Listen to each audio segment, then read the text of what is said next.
बिस्मिल्लाहिर्रहमानिर्रहीम। अस्सलाम वालेकुम नाज़रीन कराम, मैं हूं मखदूम शहाबुद्दीन और आप देख रहे हैं मेरा फेसबुक और यूट्यूब चैनल। उम्मीद करता हूं आप सब लोग बखैर वाफियत होंगे और जहां भी होंगे अपने अहले खाना समेत खुश भी होंगे और महफूज भी। नाज़रीन कराम, आज का दिन पॉलिटिकली बहुत ज़्यादा हैपनिंग रहा है, क्योंकि आज एक तरफ तो पाकिस्तान की जुडिशरी ने जो स्टैंड लिया है, ये इस वक्त पूरे के पूरे सिस्टम, पूरी की पूरी जो एक गवर्नेंस का मॉडल जो है पाकिस्तान के अंदर नाफिज कर दिया गया है, और जो निज़ाम है इस वक्त, उस निज़ाम के लिए ये खबर जो है ये किसी धचके से कम नहीं है। क्योंकि पूरे का पूरा निज़ाम जो 8 फरवरी के बाद बनाया गया, वो आज की अदालती डेवलपमेंट्स के बाद धड़ाम करके गिरने लगा है।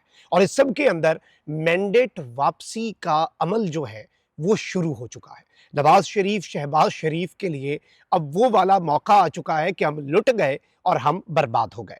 अदलिया में इसके साथ ही साथ खौफनाक किस्म की मुदाखलत, जब अंदर अदालत लगी थी तो जज को हब्से बेजा में रखने के लिए अदालत का मुहासरा, हवाई फायरिंग, जज को डराने के हवाले से एक और नया खत आ चुका है। 6 जजेस का खत तो आपको याद होगा, उस खत की धूल अभी बैठी नहीं है कि एक और खत आ गया है और जज ने सब कुछ बता दिया है। इसके साथ ही साथ इमरान रियाज खान पर एक नई मुसीबत आन पड़ी है, उस हवाले से डिटेल्स भी मैं आपके सामने रखता हूं। और बजट का मामला जो है उसके अंदर पाकिस्तान पीपल्स पार्टी जो है उसने बदस्तूर अवाम के साथ एक और वारदात डाली है, और आपको और मुझे पागल बनाने में पाकिस्तान पीपल्स पार्टी जो है वो कोई सानी नहीं रखती अपना। यानी उन्हें लगता है कि हम चिउंटियां हैं, जैसे खान साहब ने कहा था। तो वो आज भी बजट के मामले पर पहले खबर आई, कल से खबर आ रही थी कि जी पीपल्स पार्टी ने बजट पर तहफ़्फ़ुज़ात का इजहार कर दिया, ये कर दिया, वो कर दिया। अच्छा, उसके बाद मैंने कल भी आपको कहा कि इनकी इतनी औकात ही नहीं है, इनकी इतनी वक़्त ही नहीं है कि ये मुक़्तदरा का जो बजट है ना, क्योंकि ये बजट शहबाज शरीफ का बजट नहीं है, ये इस सिस्टम का, ये जो गवर्नेंस का एक मॉडल है, एक निज़ाम हुकूमत हाइब्रिड है, ये उसका बजट है। और इस बजट की ये मुखालफत कर सके, इनमें इतनी वक़्त ही नहीं। अच्छा, फिर उसके बाद बहुत से लोगों ने मुझसे राब्ता किया और कहा कि नहीं जी, बिलावल भुट्टो ने तो वॉकआउट कर दिया है पार्लियामेंट से, नेशनल असम्बली से, इस बजट के सेशन के अंदर वो तो शामिल ही नहीं हो रहा है, तो आपकी बात तो गलत हो गई। देखें, पीपल्स पार्टी ने स्टैंड ले लिया, ये भी एक ढकोसला था, ये अवाम को पागल बनाने की एक टैक्टिक थी।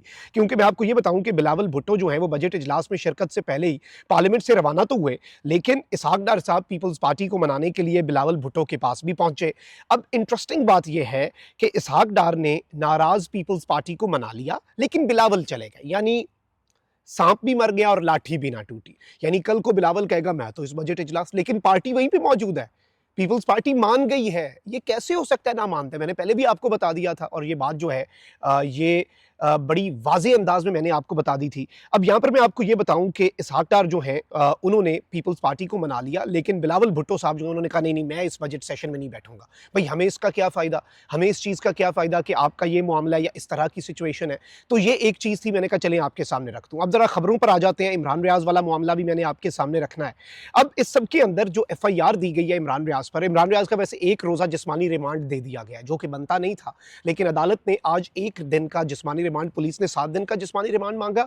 1 दिन का जो जिस्मानी रिमांड है वो इमरान रियाज खान का जो महफूज फैसला था वो आपसे कुछ देर पहले सुना दिया गया है, और वो जिस्मानी रिमांड जो है वो दे दिया गया है। लेकिन इस सब के अंदर एक शख्स की वीडियो है, ये वो शख्स है जो जो इसमें मुद्दई है ना मुकदमे का, नून लीग का बंदा, मरियम नवाज का पोलिंग एजेंट, मरियम नवाज का राइट हैंड, मरियम नवाज का खास तरीन आदमी नून लीग का, जिसने इमरान रियाज खान पर अमानत में खयानत 2.5 करोड़ रुपए का इल्ज़ाम लगाया है। अब जिस शख्स के तवस्सुत से उसने ये FIR दी ना, कि मैं इस शख्स के तवस्सुत से इमरान रियाज से मिला, मैंने आपको उस बंदे की और वीडियो सुनवानी है और आपने ये वीडियो सुननी है। फिर मैं आपको बताता हूँ कि आज लाहौर हाई कोर्ट से और पाकिस्तान की जुडिशरी से जो बड़े खड़ाक हुए हैं वो क्या है। आप पहले बल्कि ये वीडियो सुने। अस्सलाम वालेकुम जी। आज एक सोशल मीडिया पे मैंने एक FIR चलती हुई देखी है इमरान रियाज खान के खिलाफ।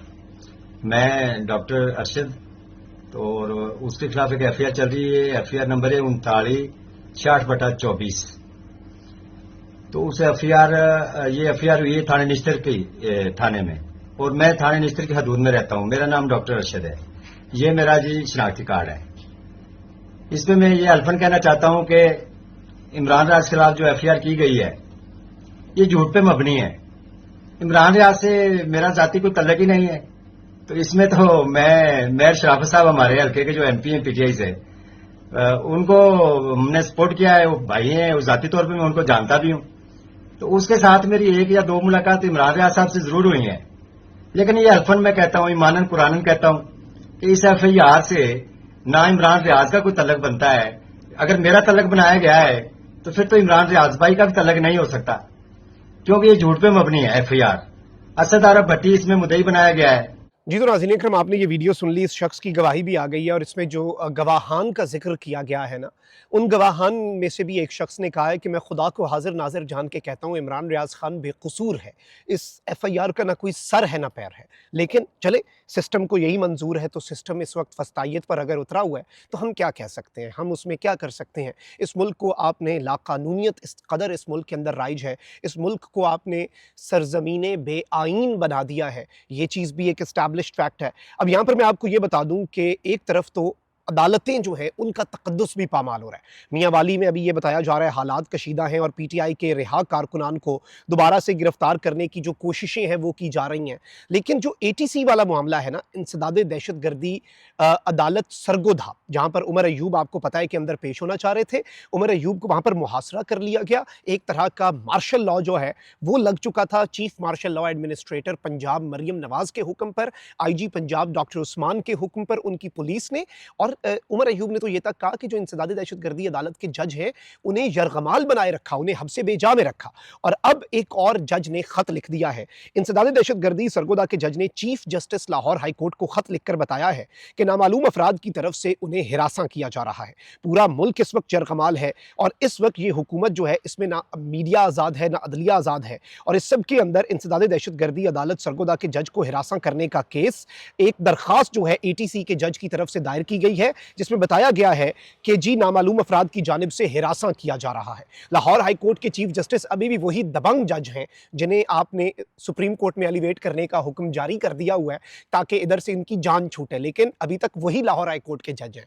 तो लाहौर हाई कोर्ट के जो चीफ जस्टिस हैं उन्होंने इसके ऊपर अज खुद नोटिस ले लिया है। उन्होंने RPO और DPO सरगोदा को पेश होने का हुक्म देते हुए लाहौर हाई कोर्ट ने विफाकी सेक्रेटरी दाखिला जो है उन्हें भी तलब कर लिया है। लेकिन इसमें जो अहम तरीन खबर है नाज़रीन इकराम वो ये है कि जो खत लिखा गया है उसके मंदरजात बड़े खौफनाक हैं और बड़े ही हौलनाक हैं कि मर्जी का फैसला ना देने पर अदालत के बाहर हवाई फायरिंग की गई, रास्ते ब्लॉक कर दिए गए, मुझे तहफ़्फ़ुज़ फराहम किया जाए। यानी एक जज खुद को महफूज नहीं समझ रहा क्योंकि वो सिस्टम के नामालूम लोग जो हैं उस जज को हिरासा कर रहे हैं और वो जज जो है वो उनकी मर्जी के फैसले नहीं दे रहा, तो अदालत को महसूर करके उसे अदालत के इहाते में ना जो साइल है उसे अंदर जाने दिया जा रहा है, ना जज को बाहर जाने दिया जा रहा है। और ये हमारे मुल्क के हालात बन चुके हैं। मेरे अपने शहर सरगोदा में ये सब कुछ होता हुआ यकीन माने तकलीफ होती है कि आप ये सब कुछ देखें। उमर अयूब साहब के साथ जो कुछ हुआ वहाँ पर, लेकिन वो उमर अयूब के साथ जो हुआ चलें ठीक है, आपने अपोजिशन लीडर को पुलिस वालों ने पकड़ लिया, जमहूरियत का जनाजा निकल गया। एक जज के साथ, ओ भाई काजी फाइज ईसा साहब किधर गए? काजी साहब जागे, आपके दौर में हो गई है मुदाखलत, आपके दौर में लिखा गया है खत।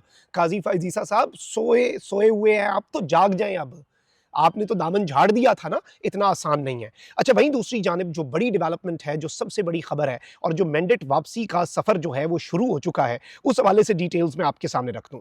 अहम खबर यह है कि इस्लामाबाद के 3 हलकों के लिए कायम नए ट्रिब्यूनल के 7 जून के नोटिफिकेशन पर आज बाज़ाब्ता तौर पर, कल आमिर फारूक साहब ने इसके ऊपर फैसला ज़ुबानी कहा था, आज तहरीरी फैसला आ चुका है और 7 जून तक बेसिकली 7 जून के नोटिफिकेशन पर हुक्म इम्तना जारी करते हुए इस्लामाबाद हाई कोर्ट ने उस ट्रिब्यूनल को जो कि इलेक्शन कमीशन ने बनाया रिटायर्ड जज की सरबराही में, उसे काम करने से रोक दिया है। लेकिन इलेक्शन कमीशन के 10 जून के ट्रिब्यूनल ट्रांसफर करने के फैसले को मुअत्तल नहीं किया, वो फील्ड में मौजूद है। यूं ना नया ट्रिब्यूनल ना पुराना ट्रिब्यूनल 24 जून तक काम कर सकेगा। तीनों हलकों में काम जो है वो लटक गया है, यानी अगली जो समात है उस तक ये मामला तो लटक गया है, लेकिन असल काम जो है ना नाज़रीन कराम, वो इससे भी ज्यादा बड़ा काम जो है वो डला है लाहौर हाई कोर्ट के अंदर। क्योंकि लाहौर हाई कोर्ट के चीफ जस्टिस जो हैं वो he is not coming slow, वो इस सिस्टम के आगे एक सीसा पिलाई दीवार, ये सिस्टम जो लाकानूनियत और आइन की पामाली पर मबनी है उसके ऊपर एक हाउस ऑफ कार्ड्स इन्होंने बनाया हुआ है, तो वो बेसिकली इस सिस्टम के आगे सीसा पिलाई दीवार बन गए हैं। 7 new tribunals have been constituted, यानी उन्होंने 7 नए ट्रिब्यूनल्स बना भी दिए हैं and assigned the areas to act as election tribunals, यानी लाहौर हाई कोर्ट के चीफ जस्टिस ने उन ट्रिब्यूनल्स को एरियाज भी असाइन कर दिए हैं। Will it work after elevation of Lahore high court chief justice to supreme court, ये एक बड़ा अहम सवाल है कि क्या यही जो वो नोटिफिकेशन जारी करके जा रहे हैं, अब ये एक बड़ी अहम चीज़ है। लेकिन ये इंपॉर्टेंट चीज़ भी यही है कि 3 सीनियर मोस्ट जजेस जो हैं वो इसीलिए इनकी एलिवेशन के हक में नहीं थे कि एक स्ट्रॉन्ग एडमिनिस्ट्रेटिव हेड की ज़रूरत है। और आज नाज़रीन किराम, बाज़ाब्ता तौर पर मिस्टर जस्टिस शाहिद करीम जो हैं उन्हें गुजरांवाला, गुजरात, हाफजाबाद, मंडी बहाउद्दीन और नारोवाल का एरिया दे दिया गया है। जस्टिस चौधरी मोहम्मद इकबाल को फैसलाबाद, चिन्योट, टोबा टेक सिंह, झंग, पाकपतन, उकाड़ा, सरगोदा और खुशाब। जस्टिस अनवार हुसैन को लाहौर, जस्टिस सुल्तान तनवीर अहमद को कसूर, शेखुपुरा, ननकाना साहब और सियालकोट। इसके साथ ही साथ जस्टिस आसिम हफीज़ को बहावलपुर, बहावल नगर, रहीम यार खान और लोधरा। और मिस्टर जस्टिस सरदार मोहम्मद सरफराज डोगर को डीजी खान लिया, मुजफ्फरगढ़, राजनपुर।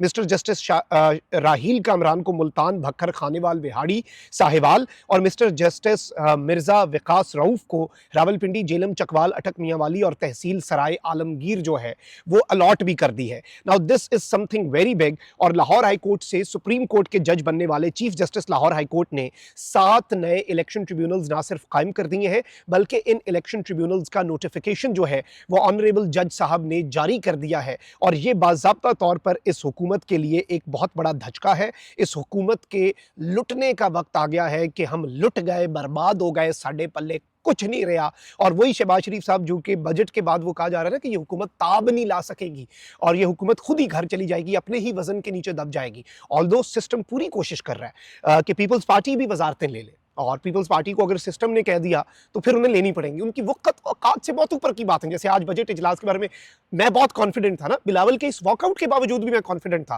कि ये बजट पास, इसमें पीपल्स पार्टी हो ही नहीं सकता कि ना बैठे।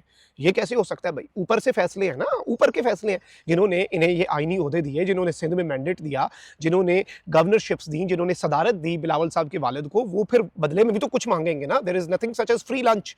तो अब इस सब के अंदर, इस सिस्टम के अंदर, इस रिजीम को बचाने के लिए, शहबाज गवर्नमेंट को बचाने के लिए कोशिशें तो की जा रही हैं। लेकिन ये जो ट्रिब्यूनल्स वाला मामला है, यकीन माने इस्लामाबाद के 3 ट्रिब्यूनल्स इतने मैटर नहीं करते। These are just 3 seats. असल तो मैटर ही लाहौर के, पंजाब के ट्रिब्यूनल्स करते हैं, क्योंकि सारी सीटें उधर हैं, सारा रंदा उधर फिरा है। और अगर उधर रंदा फिर गया, कौमी असम्बली में तो टेबल्स टर्न हो जाएंगे। सुन्नी इत्तेहाद काउंसिल यानी कि पीटीआई जो है वो तो क्लियर मेजॉरिटी बना जाएगी। अब सिस्टम इस सब के अंदर कहीं वो वाला काम ना कर दे जो मैंने 3 दिन पहले आपके सामने व्लॉग में रखा कि पीसीओ के तहत जजेस को फारिग भी किया जा सकता है। मतलब इस हद तक सिस्टम जा सकता है। लेकिन ये चीज़ है कि मैच पड़ गया है और जुडिशरी का एक और खत भी आ गया। और काजी साहब अब देखते हैं कि उस खत के ऊपर क्या आंखें बंद करके सोए रहेंगे या काजी साहब जागेंगे, वरना वो बड़ी जल्दी जाग जाते हैं। कोई ऐसी चीज़ हो ना जिसका पीटीआई को नुकसान हो तो उस पर काजी साहब आप देखेंगे कि फौरी जाग जाएंगे। लेकिन अभी वो जागते हुए भी नजर नहीं आ रहे। अपना बहुत ख्याल रखिए। अल्लाह निगहबान। पाकिस्तान जिंदाबाद।